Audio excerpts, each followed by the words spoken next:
देशातल्या अतिशय नामांकित प्रबोधिनीमध्ये थोरले बाजीराव पेशवा यांचा पुतळा स्थापित होतोय आणि त्याचं उद्घाटन करण्याकरता ज्याचा उल्लेख विनयजींनी केला, मराठा इतिहासाचे अभ्यासक आणि देशाचे गृहमंत्री आदरणीय अमितभाई शहा या ठिकाणी आले आहेत. आपल्या सगळ्यांनाच माहिती आहे की ज्या काळामध्ये छत्रपती शिवरायांनी स्वराज्याची ज्योत पेटवली त्या काळामध्ये संपूर्ण भारतामध्ये एक प्रकारे परकीय आक्रमकांना आम्ही स्वीकारलेला आहे अशी परिस्थिती होती, किंवा भारतातले अनेक मोठे मोठे राजे राजवाडे हे त्यांच्या अधिपत्याखाली काम करत होते.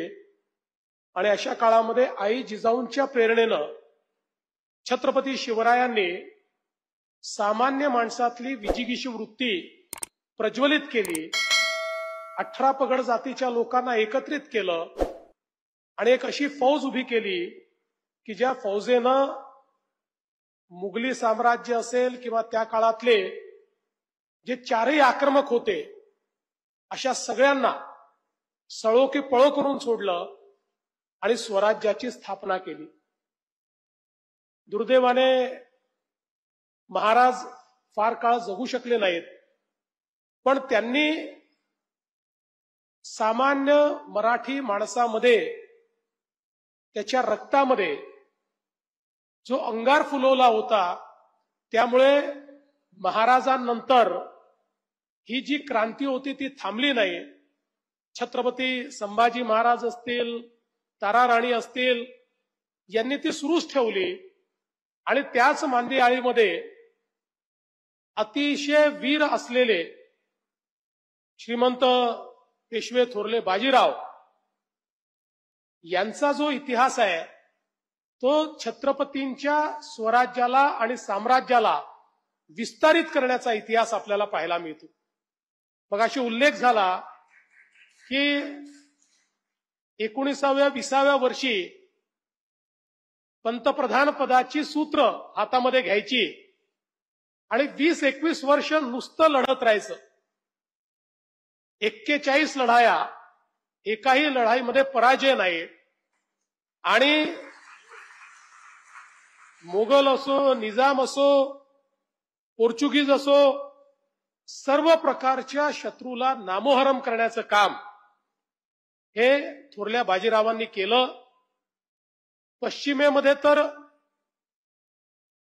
बोलबाला होताच, दक्षिणेमध्ये देखील साम्राज्याचा विस्तार झाला.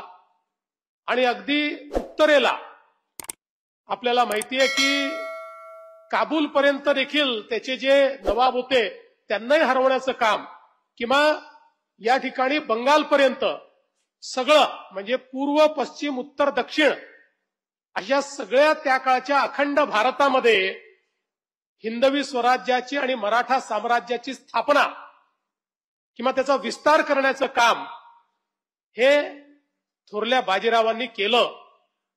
आणि त्यांच्यावर अतिशय कमी वयामध्ये शाहू महाराजांनी जो विश्वास टाकला होता त्या विश्वासाला सार्थ करण्याचं काम हे त्यांच्या माध्यमातून झालेलं आपल्याला पाहायला मिळालं. त्यांच्या लढाईच्या संदर्भात, त्यांच्या रणनीतीच्या संदर्भात अनेक गोष्टी आपल्याला वाचायला मिळतात.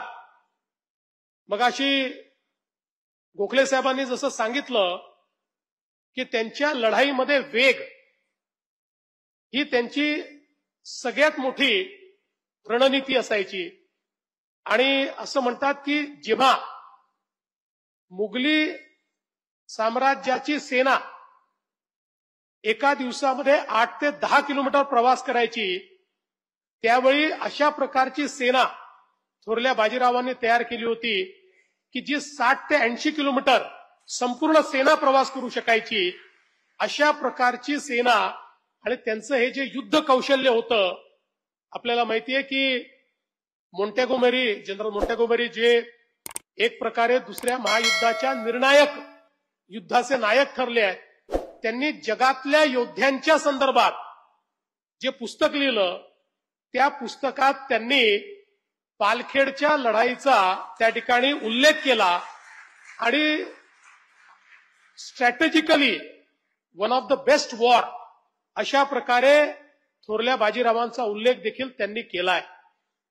आणि म्हणूनच खऱ्या अर्थानं आपण जर बघितलं तर इंग्रजांनी आणि त्यानंतर काही प्रमाणात स्वकीयांनी देखील आमच्या इतिहासातल्या अनेक नायकांवर अन्याय केला, किंबहुना आपल्या हिंदवी स्वराज्याचा आणि मराठी साम्राज्याचा इतिहास आपल्या इतिहासातनं डिलीटच करून टाकला. आपल्याला असं वाटलं की मुघलांनंतर थेट इंग्रजच आले आणि त्यांनीच आपल्यावर राज्य केलं आणि त्यामुळे आपले अनेक जे महानायक होते यांचा विसर आपल्याला पडला. पण मला असं वाटतं की आज देशामध्ये पुन्हा एकदा माननीय मोदीजींच्या नेतृत्वामध्ये आमचे जे सगळे नायक आहेत या नायकांना, आमच्या योद्ध्यांना, आमच्या स्वातंत्र्य सेनानींना या ठिकाणी पुन्हा एकदा त्यांची आठवण करणं आणि त्यांचा इतिहास हा आपल्या पिढ्यांपर्यंत पोहोचला पाहिजे अशा प्रकारचा प्रयत्न सुरू आहे. आणि मला अतिशय आनंद आहे की अशाच प्रकारे छत्रपती शिवरायांचे एक सेनानी म्हणून त्याच साम्राज्याचा वारसा पुढे नेण्याचा प्रयत्न करणारे थोरले बाजीराव यांचा अतिशय सुंदर अशा प्रकारचा पुतळा हा एनडीए मध्ये या ठिकाणी लागला. मला असं वाटतं की त्यांच्या पुतळ्याकरता एनडीए पेक्षा उत्तम स्थान दुसरं असूच शकत नाही. कारण आमची सामरिक शक्ती ज्या ठिकाणी शिकवली जाते, युद्धनीती जिथे शिकवली जाते, युद्ध कौशल्य जिथे शिकवलं जातं, सैनिकी बाण्याची निर्मिती ज्या संस्थेत केली जाते अशा संस्थेमध्ये हा पुतळा लागणं हे अत्यंत मला असं वाटतं महत्वाचं आहे.